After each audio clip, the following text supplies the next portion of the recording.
Y'all like the first one? Let's do a part two. Don't make the mistake of growing your plants in the wrong soil. I know there's a lot of options out there, but it's pretty simple when you really look at it. Garden soil is only for in-ground plants. It says it right on the bag. You'd never want to plant vegetables directly in garden soil. I know the name kind of makes you think, oh, this might be the one to get, but it's not. The purpose of garden soil is just to enhance and improve your soil already in the ground. You never want to use garden soil for pots, buckets, grow bags, raised beds, anything that is not in the ground. 2, inconvenient location and setup. I have a raised bed right directly in front of my back door near my kitchen so that I can go straight out to get some salad. Pretty easy, right? And my garden is set up so that I can easily walk in between each row to get where I need. You don't want to get super long or super wide raised beds because you have to think, are you going to be able to lean that far? Are you going to have to walk all the way around the other side to do what you're doing? Just keep those things in mind. Number 3 would be planting at the wrong time. First of all, you need to know when your growing zone is. You can find that out by Googling growing zone with your zip code, and it'll pull up the USDA website and it'll get all that information right there. But the reason you need your growing zone is because if you look on the back of the seed packets, it shows when you should be planting based on your growing zone.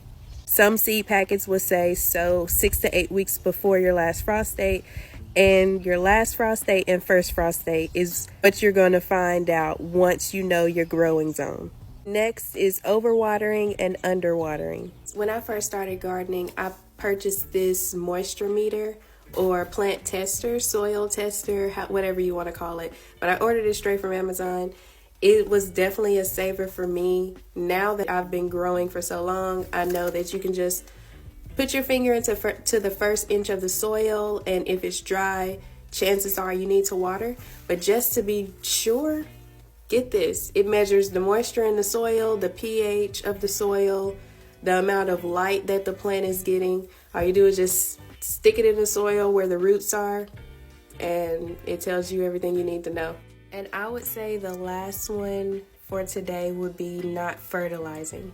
Now, some people, they don't believe in fertilizing, but let me explain to you why you should. Majority of the time, you don't need to fertilize if you're growing your plants in the ground. But if you're growing them in pots, buckets, raised beds, grow bags, plant towers, anything that is not in the ground, when you water your plants, 9 times out of 10, you're depleting the soil of its nutrients. Remember, we are recreating this natural ecosystem in the soil that your plants desire and need to thrive. When you buy your soil, if you look closely on the bag, it says that they already have fertilizer in the soil, but it only feeds your plants up to so many months. Signs that your soil is depleted of its nutrients is stunted growth in your plants. You don't always have to go for the synthetic fertilizers, but there are tons of organic fertilizers like worm castings, bone meal, banana peels, eggshells. There's a lot of different options out there if you're an organic gardener like me.